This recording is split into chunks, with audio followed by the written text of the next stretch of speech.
Hello everyone, कैसे हैं आप सब? I hope you all are good. आज हम स्टार्ट करेंगे special LT marathon class for physics. Okay, so आज हमें फटाफट से 25 क्वेश्चंस का राउंड खत्म करना है।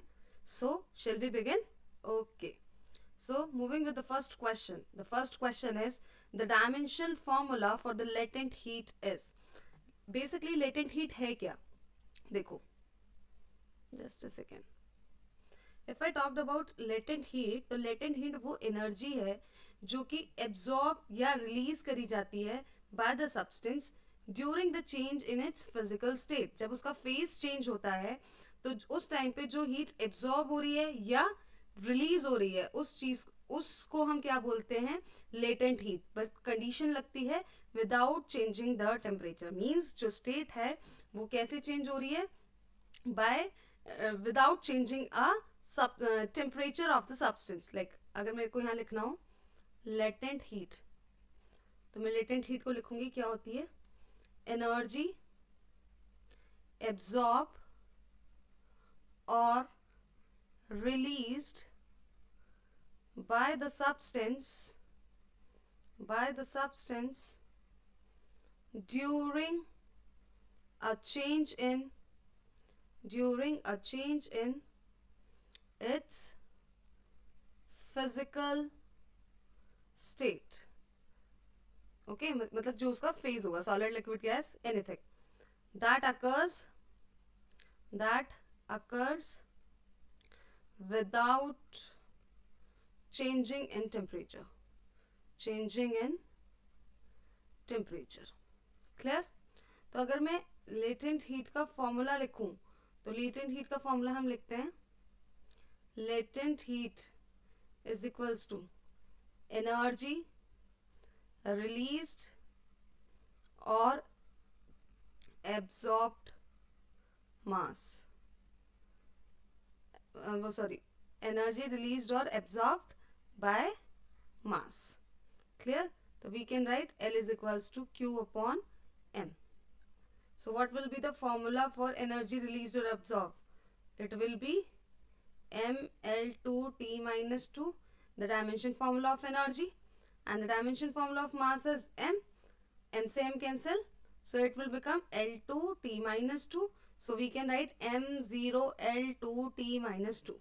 Okay, this will be the answer. Now see in the option M0L2T minus 2. So A will be the correct option. Clear? Okay, now moving on to the next question. Next question is, if P represents radiation pressure, C represents speed of light, Q represents radiation energy striking a unit area per second, then the value of non-zero integer x, y and z such that p की power x, q की power y, x की power z is the dimension r. ये भी आपका question dimension analysis है और यहाँ पे आपको डायमेंशंस जो हैं उनकी हेल्प से वैल्यू निकालनी है x, y एंड z की। देखो, इसमें हमें इसने क्या बताया है कि जो आपका ये है p की पावर x, q की पावर y और c की पावर z, हमें इसकी x, y, z निकालना है। मतलब कि हम लिख सकते हैं m0, l0, t0, जो भी पावर्स आएंगे अभी हमें इसके बारे में पता नहीं है। अब इसने बताया कि p क्या है आपका? Radiation pressure. प्रेशर का फॉर्मूला क्या होता है? Force upon area. तो फोर्स अपॉन एरिया मतलब फोर्स को क्या लिखेंगे हम? Force will be mL2T minus 2. Yes, force क्या होता है? फोर्स होता है मास इंटू एक्सेलरेशन। मास का m हो गया, एक्सेलरेशन का LT minus 2, yes, MLT minus 2। तो फोर्स होगा आपका MLT माइनस 2, यहाँ पे 2 नहीं आएगा, ठीक है, अपॉन एरिया। एरिया क्या हो जाएगा आपका? L square. एक L से एक कैंसिल, तो एक L ऊपर जाएगा तो ये हो जाएगा ML minus 1 T minus 2। Clear? ऐसे ही हम वेलोसिटी निकाल लेंगे। v, ये क्या है, c इधर का, c is the speed of light, ठीक है। तो स्पीड ऑफ लाइट का क्या हो जाएगा, it will be L T minus one. Speed क्या होती है, डिस्टेंस अपॉन टाइम, तो ये होता है ना डिस्टेंस अपॉन टाइम। डिस्टेंस के लिए एल और टी के लिए टी इनवर्स हो जाएगा, तो L T minus one. Clear. Now next is radiation energy. Radiation energy क्या होगा आपका, E by A T is equals to Q, तो ये हो जाएगी आपकी M T minus three. Clear. Now put it in the equation, M L minus one T minus two की power X L T minus one Z M T minus three Y is equals to M zero L zero T zero. तो M X plus Y हो जाएगा, L minus के X plus Z हो जाएगा, और T minus के two X minus के Z minus के three Y is equals to M zero L zero T zero. Clear. Now अब हमें क्या करना है, now we have to equate the powers, equating the power, powers को equate करेंगे तो x प्लस वाई ज़ीरो के बराबर हो जाएगा, minus X plus Z zero के बराबर हो जाएगा, और minus two X minus Z minus three Y is equals to zero. Okay. Now on solving the equations, जब हम इन इक्वेशंस को सॉल्व करेंगे, ओके, तो हमें क्या मिलेगा, हमें एक्स वाई जेड की वैल्यू मिलेगी जो कि आएगी आपकी, देखो x इज इक्वल्स टू क्या आ जाएगा one, y is equals to क्या आएगा माइनस वन, और z इज इक्वल्स टू क्या आएगा वन। क्लियर। आपको इन्हें लीनियर इक्वेशन जैसे सॉल्व होती है उनके थ्रू इन्हें सॉल्व करना है, और उसके बाद जो भी इक्वेशन में से आपकी वैल्यू निकलेगी उसको दूसरी वेरिएबल में पुट करके आप ऐसे तीनों की वैल्यूज को निकाल सकते हैं। क्लियर। सो आई कैन से the option number B will be the correct answer. Clear. Now moving on to the next question. Next question is the central force motion, which one of the following spatial quantity is conserved? Angular momentum, linear energy, kinetic energy, linear momentum, total energy. Okay. So सबसे पहले हम central force की बात करते हैं कि central force है क्या। देखो सेंट्रल फोर्स का मतलब है वो फोर्स, बेसिकली हम कह सकते हैं a force between two bodies which directly along line between them. Okay. अगर मैं सेंट्रल फोर्स की बात करूं, सेंट्रल फोर्स, तो ये दो बॉडीज के बीच में, दो बॉडीज के बीच में लगने वाली फोर्स है जो कि डायरेक्टेड रहती है along a line between them, general properties अगर मैं इसकी बात करूं तो हम कह सकते हैं कि जो सेंट्रल फोर्स है वो डिपेंड करेगी किसके ऊपर, only on the separation between the two bodies, only on the separation between the two bodies. जैसे कि F21 is equals to minus के F12, और we can say FR2 minus R1। Clear. Understand. Now second property, if 2 point along a line connected the two bodies, if 2 point, पहला हमने बता दिया they are on the separation between the two bodies, दूसरा हमने बताया कि line connection है, okay, तीसरा हम बताएंगे लीनियर मोमेंटम के बारे में, थर्ड इज लीनियर मोमेंटम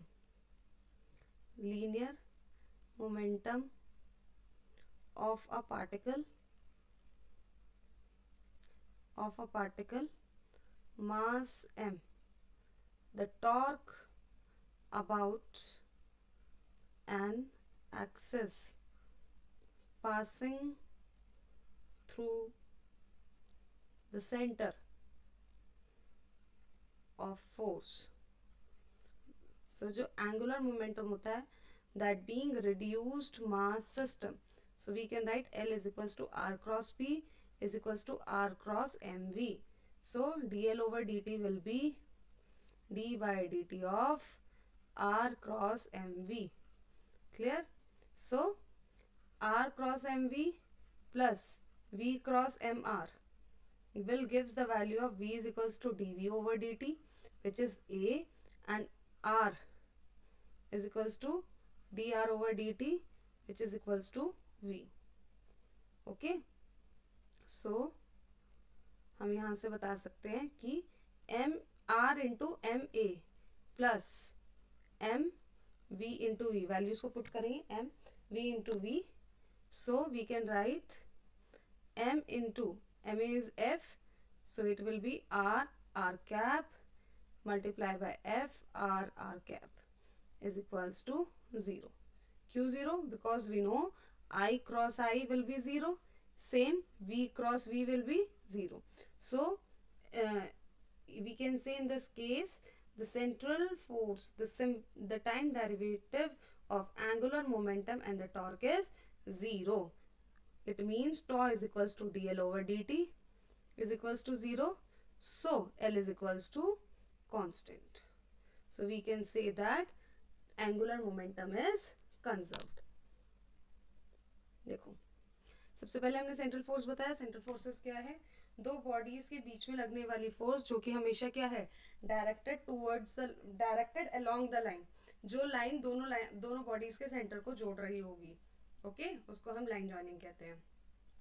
अगर मैं इसकी प्रॉपर्टीज की बात करूं तो जो सेपरेशन है बिटवीन द टू बॉडीज उस पर आपकी सेंट्रल फोर्स डिपेंड करती है.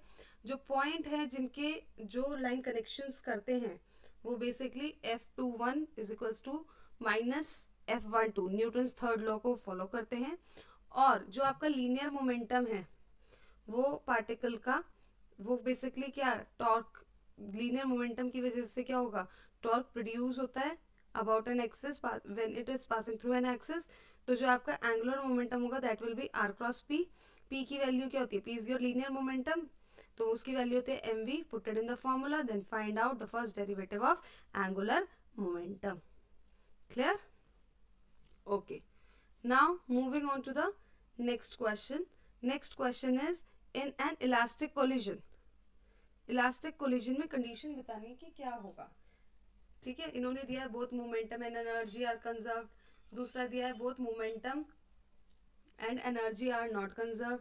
तीसरा दिया है momentum is conserve but energy is not conserved. Moment and fourth is momentum is conserved but the energy is momentum is not conserve but the energy is conserved. See, अगर मैं in elastic collision की बात करूं, in elastic collision कौन सा collision है? जब दो बॉडी एक दूसरे से टकराए और दोनों कोलिजन के बाद भी एक दूसरे के साथ चलती चली जाए. ठीक है, तो आई कैन से इन an elastic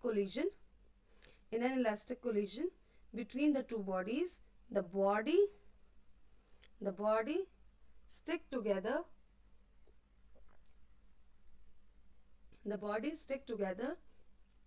and move together after collision.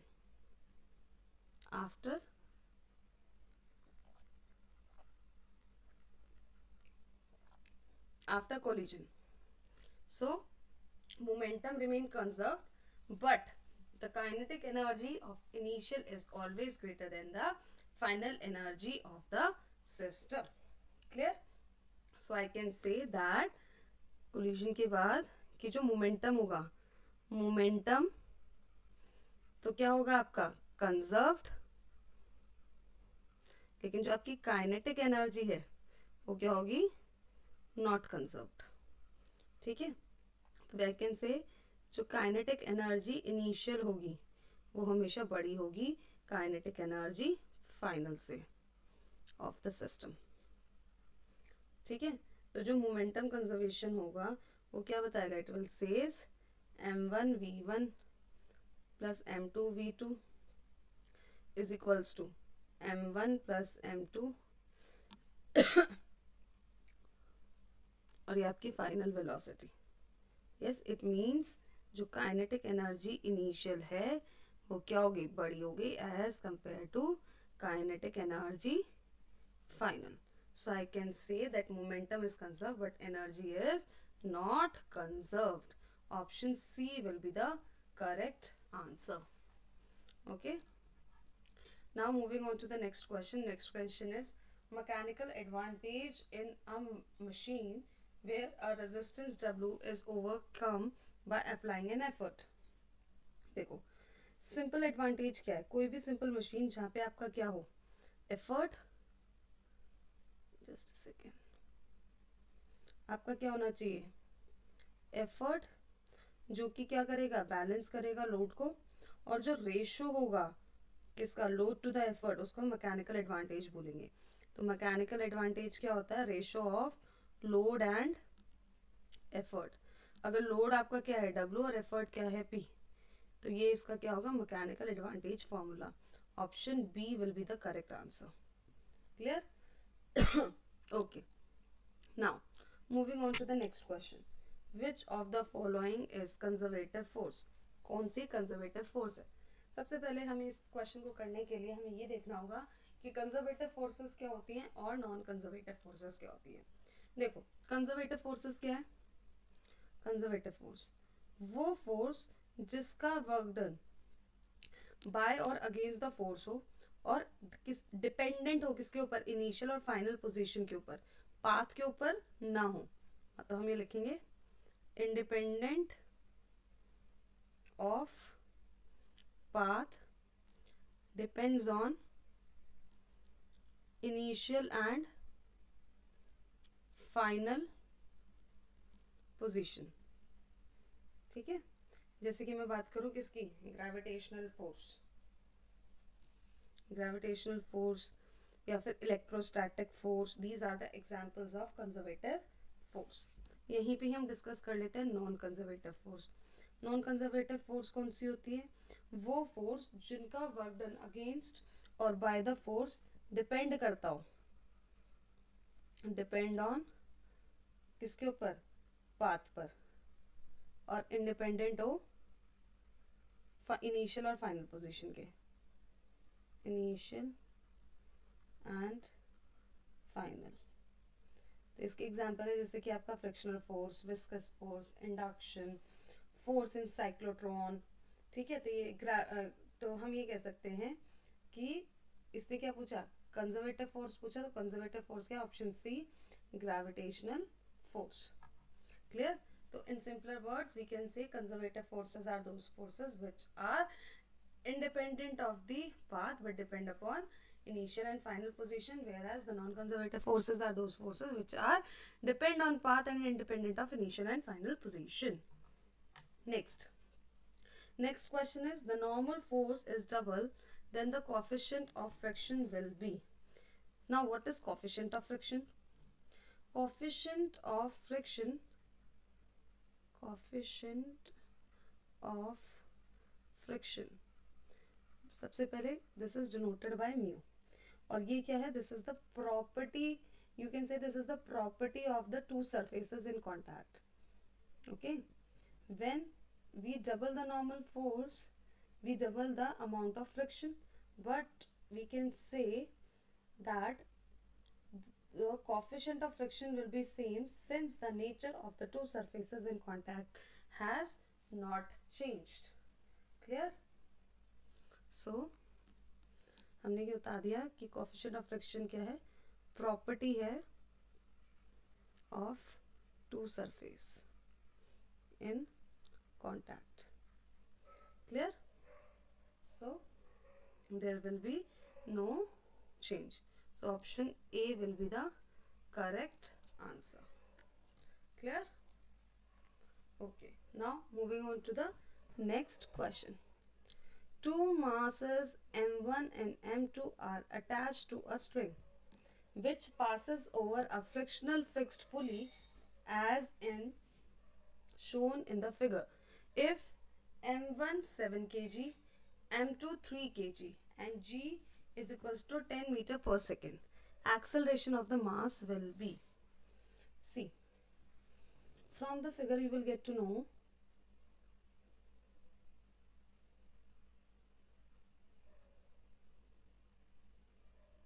this kind of figure is made. This is the mass of 3 kg and this is the mass of 7 kg. 7 kg is basically two masses m1 m2 attached to a string whose passes over frictional fixed pulley. Okay, दोनों के mass given है, तो क्या मैं इससे इसका wait निकाल सकती हूँ. वेट क्या होता है mg, तो 3 into 10 is equals to 30 newton. ऐसे ये क्या हो जाएगा 70 Newton. Clear.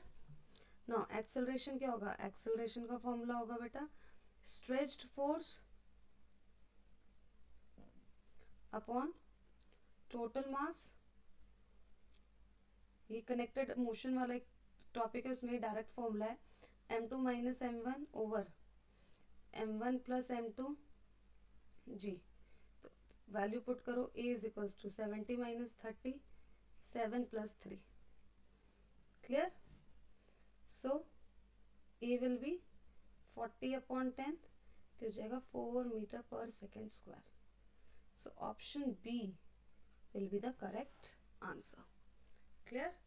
Now moving on to the next question. Question number 9.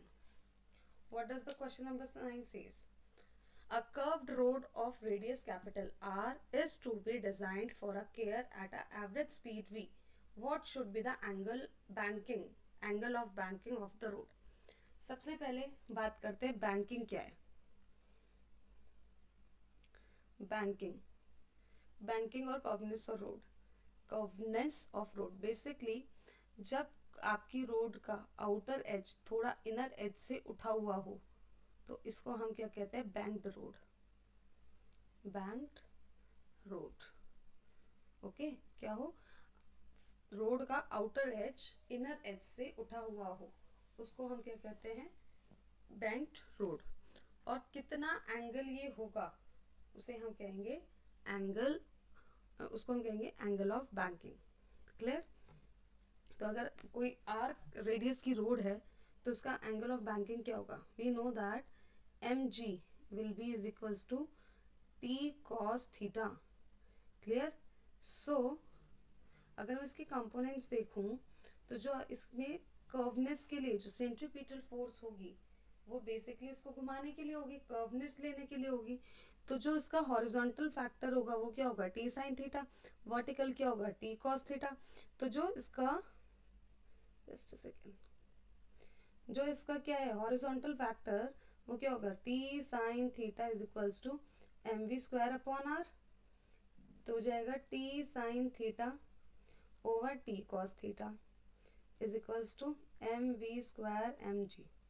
तो यहाँ से tan theta is equals to V square upon R G. तो जो एंगल ऑफ बैंकिंग है थीटा वो क्या हो जाएगी 10 inverse V square upon R G. अब स्मॉल आर बराबर हो जाए कैपिटल आर के, तो थीटा की वैल्यू क्या आएगी 10 inverse V square upon capital R small G. This will be the answer. So I can say that option number A will be the correct answer. This will be the correct answer. Now moving on to the next question, question number 10.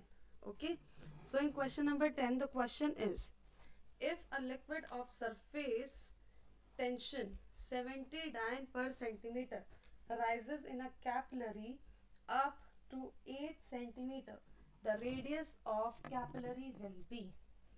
See, in the question the surface tension is given to you. surface tension तो आप कह सकते हो T की value given है 70 dine पर centimetre और H की वैल्यू कितनी है 0.08 मीटर. तो जाएगी 8 centimetre. Small R is equals to 2t cos theta over rho G H. तो थीटा की अप्रॉक्सीमेटली वैल्यू है 0 डिग्री. तो रो की वैल्यू क्या है 1 ग्राम पर सेंटीमीटर क्यूब. तो g की वैल्यू क्या आएगी 1000 सेंटीमीटर पर सेकेंड। क्लियर? तो वैल्यूज को अब क्या करो, पुट कर दो। ये डायरेक्ट फॉर्मूला है, ये आपको याद करना पड़ेगा। तो यहाँ से हम r की वैल्यू रखेंगे, r is equals to 2 into 70 over 8 multiply by 1 multiply by 10 की पावर 3। तो ऑन कैलकुलेशंस 2 4 4 ठीक है। तो on the calculations I got the value 17.5 into 10 की पावर -3, मतलब कि ये हो जाएगा 1 इधर, हाँ 0.0175 centimetre, means 0.018 centimetre. Okay, so I can say water wets the surface of the glass because its angle of tangential is small. Okay, so I can say that option number C will be the right answer. Clear? Now moving on to the next question. Next question is, increase in length of wire or stretching is 0.025. If its Poisson ratio is 0.4, then what will be the percentage decrease in the diameter of the wire? See, we know that Poisson's ratio is the ratio of latent strain to the longitudinal strain. Yes, I can say Poisson's ratio is equals to the ratio of lateral strain over longitudinal strain. Clear? So I can say mu is equals to delta d over d over delta l over l. Okay, so I can say that delta l over l multiply 100, ये आपको value given है 0.025 और ये भी given है mu की value क्या है 0.4। तो हम लिख सकते हैं delta D over D is equals to mu into delta L over L. तो जो 0.4 मल्टीप्लाई बाय 0.025 ओवर 10, तो डेल्टा डी ओवर डी की वैल्यू है 0.0001। तो अगर मैं परसेंटेज डिक्रीज इन डायमीटर की बात करूं तो वो क्या आएगा, delta D over d multiply by 100। Yes, तो its value will be 0.01%. Clear? Okay, so from the options I can say that option number A will be the correct answer. Clear? Now question number 12. A balloon contains 1500 meter cube of helium at 27 degree Celsius temperature and 4 atmospheric pressure. The volume of helium at -3 degree Celsius pressure and 2 atmospheric pressure will be. See, we know that PV is equals to RT, और मैं इसको लिख सकती हूँ PV upon T is equals to R, जो कि क्या है, कांस्टेंट। सो आई कैन से P1 V1 T1 is equals to P2 V2 T2। तो V2 की वैल्यू क्या है, P1 V1 T2 over P2 upon P2 T1। Clear? अब यहाँ पे आपको P1 की वैल्यू गिवन है 4। यस, क्वेश्चन में आपको गिवन है क्या, P1 की वैल्यू 4 एटमॉस्फेरिक प्रेशर और V1 की वैल्यू कितनी है 1500 मीटर क्यूब। टेम्परेचर निकालने के लिए हम क्या करेंगे, 27 को ऐड कर देंगे 273 से, तो हमें क्या मिलेगा 300 K। क्लियर? ऐसे ही T2 की वैल्यू निकाल लेंगे। T2 is equals to -3 plus 273, तो जाएगा 270 K। Now put it in the formula. V2 is equals to P1 की वैल्यू 4 V1 की वैल्यू 1500, फिर T2 की value 270 over P2 300 multiply by 2, 0 से 0 कैंसिल, 3 5 ज़ा 15, 2 2 ज़ा, so on solving I get 2700 meter cube. Clear? Okay, so I can say the option number A will be the correct answer. Clear? Now moving on to the next question. The next question is, the concept of internal energy was first introduced by. Okay, so I can say the concept of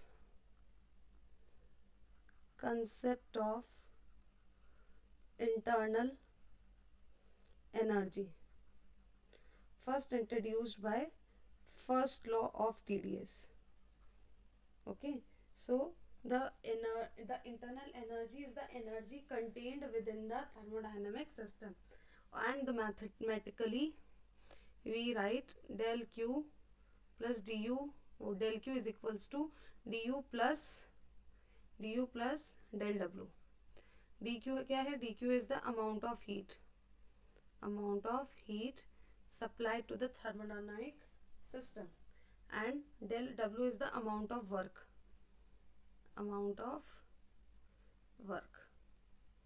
okay, work done by that system. When some part of supplied heat is stored in the body as the internal energy of the system, which is given by du. Okay, so I can say the option 1, the first of thermodynamics, will be the correct option. Okay, now moving on to the next question. Next question is, choose the correct option as per the code given below. The semiconductor is doped with a donor impurity. The hole concentration increase, the hole concentration decrease, the electron concentration increase, the electron concentration decrease. अब इसमें नीचे pairs दे रखे हैं, उसके according आपको answer बताना है कि फर्स्ट और फोर्थ करेक्ट है, सेकंड या थर्ड करेक्ट है, सेकंड या फोर्थ करेक्ट है, या फर्स्ट और थर्ड करेक्ट है. देखो, डोनर इम्प्योरिटी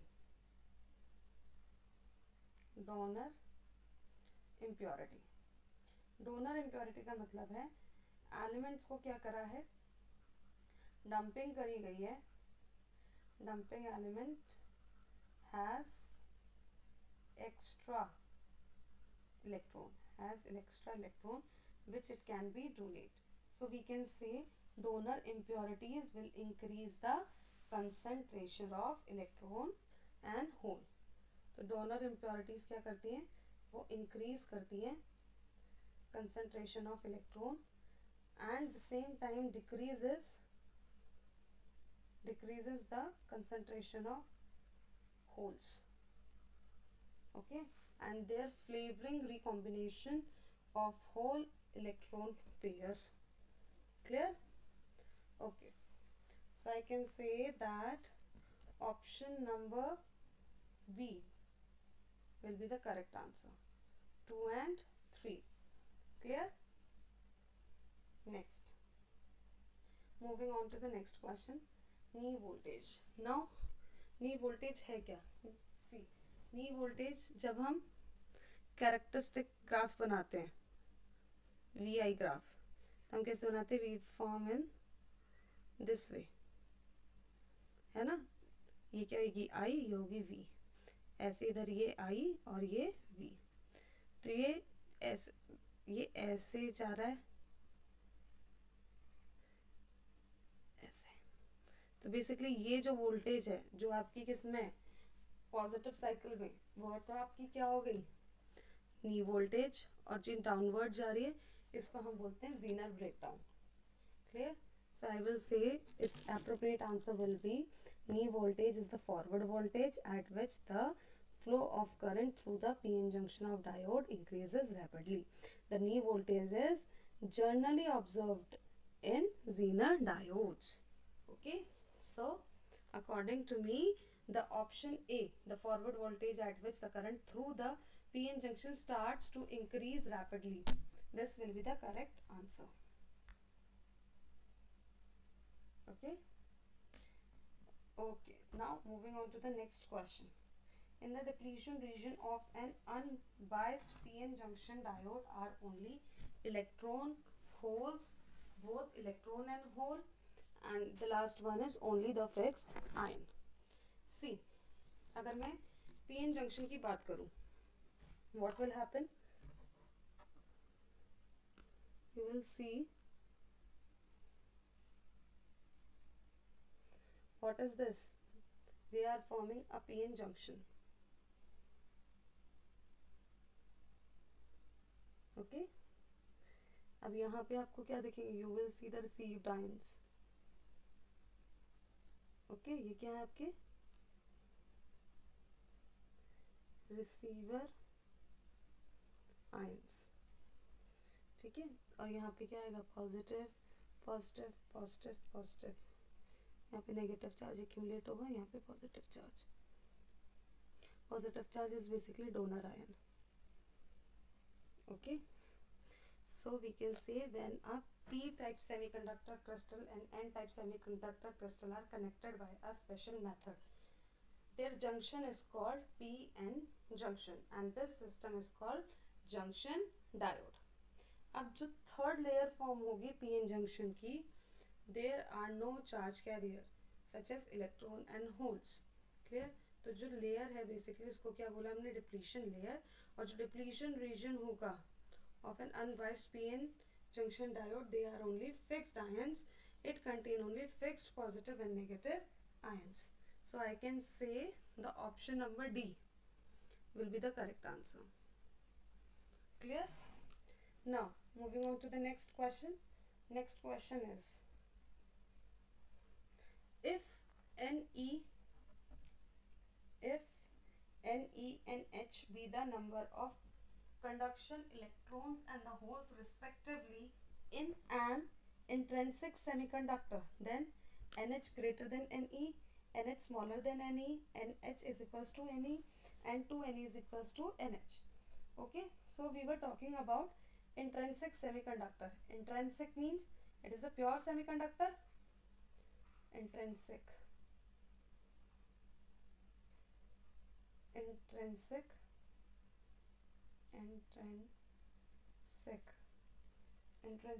में हम बेसिकली क्या कहते हैं? Pure semiconductor. ठीक है. कैसा है? प्योर सेमीकंडक्टर है जिसकी जो इलेक्ट्रिसिटी मतलब बेसिकली आप कह सकते हो कि जो प्योर सेमीकंडक्टर्स होते हैं उनके अंदर हम करंट पास थ्रू नहीं करा सकते, क्योंकि जिसके अंदर जितने नंबर ऑफ इलेक्ट्रॉन होते हैं उतने ही होल्स होते हैं, वो न्यूट्रलाइजेशन हो जाता है. So I can say if Ne and NH be the number of conduction electrons and holes respectively in an intrinsic semiconductor, then NH is equals to Ne because there is no doping in the intrinsic semiconductor. अगर intrinsic semiconductor में doping हो जाती तो वो क्या हो जाता? They will become as क्या हो जाता? वो extrinsic बन जाते. Clear? So I can say that इनकी concentration भी क्या होगी? बराबर होगी. तो option number C will be the right answer. Clear? Okay. Now moving on to the next question. Next question is, when movable mirror of Michelson interferometer is shifted by 0.003 centimeter, the shift of 100 fringes is observed, the wavelength of light is used. देखो, we have a formula. हमारे पास क्या formula होता है? हमारे पास formula होता है 2d cos theta plus n lambda, जबकि theta क्या हो जाएगा? 0 डिग्री. तो ये हो जाएगा 2 मल्टीप्लाई बाय 0.00 टू 10 की power minus 2 is equals to 100 lambda. तो ये हो जाएगा 6 इंटू 10 की power minus 5 upon 100 is equals to lambda. तो लैम्डा क्या होगा? 6 इंटू 10 की पावर माइनस 7. तो ये हो जाएगा 6000 मल्टीप्लाई बाय 10 की पावर माइनस 10. तो लैम्डा की वैल्यू आ गई 6000 angstrom. Means option number B will be the correct answer. Okay. Now Moving on to the next question. Next question is the displacement current arises due to positive charge only, negative charge only, both positive and negative charges, and the last part is time varying electric field. Clear? See, displacement current तब आता है जब there is a change in electric field with respect to the time. Electric field के अंदर change आए with respect to the time. Then हमें पता है I D is equals to epsilon is equals to D phi E over D T. Phi E basically क्या है? Electric field flux या electric flux भी कह सकते हो आप. और एप्सिलॉन नॉट क्या है? Permittivity. Permittivity of free space.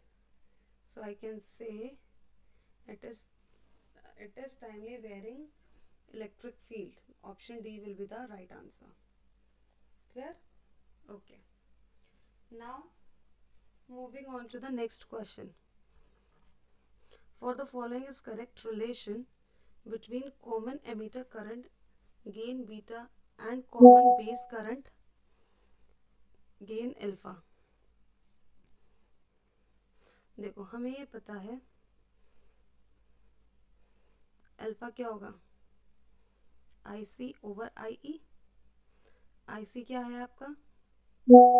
Collector current. और आई ई क्या है?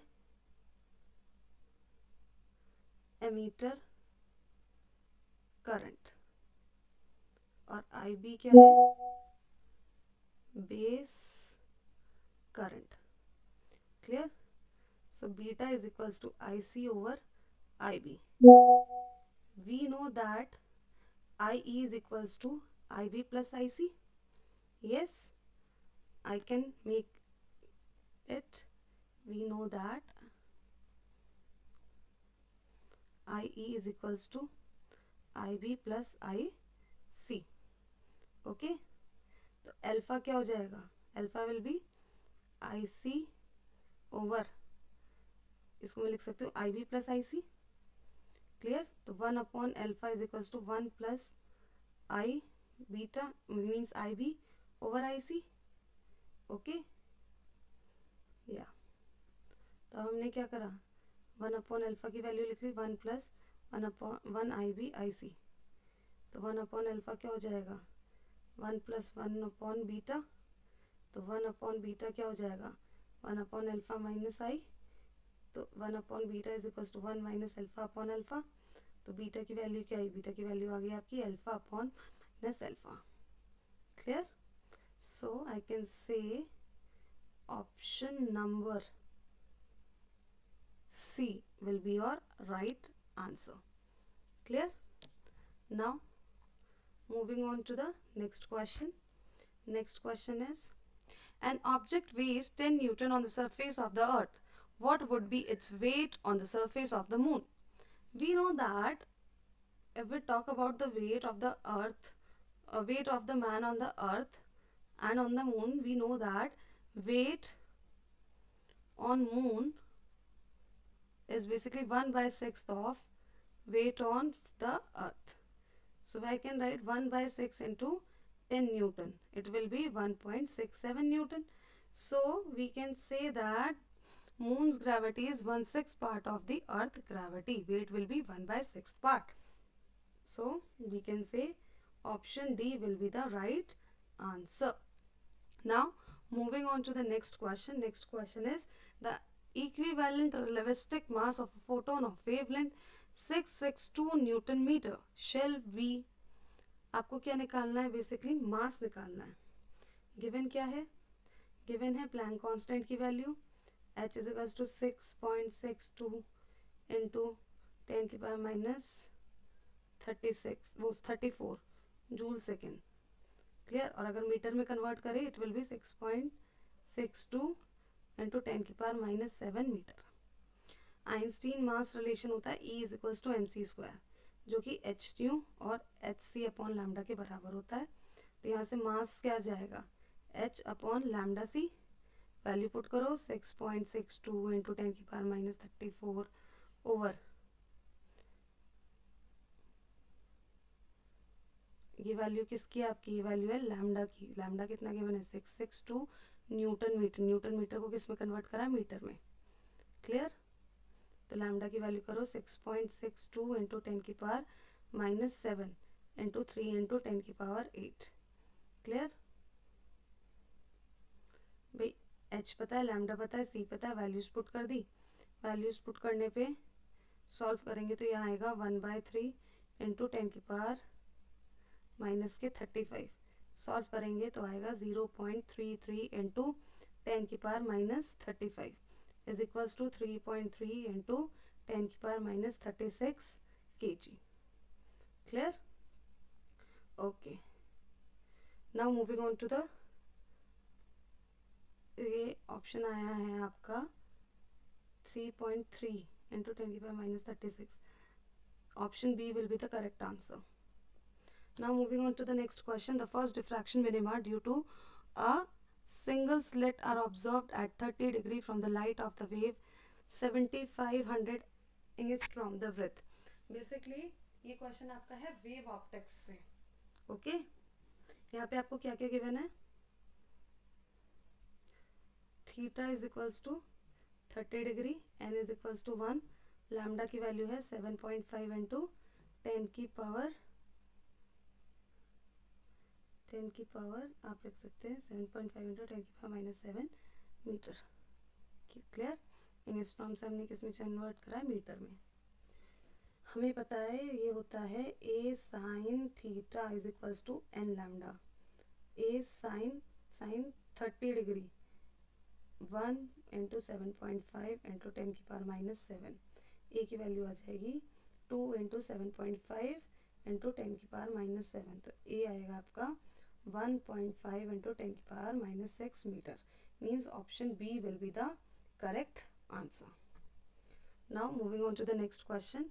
The diffraction pattern is obtained using a beam of red light.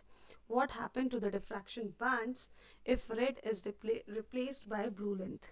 See, वो पूछ रहा है ये सेम रहेगा या नैरो हो जाएगा, कंडेंस हो जाएगा, इसका border becomes broader or further apart or becomes invisible. हमें पता है बीटा की वैल्यू क्या होती है, beta will be written as lambda D over D.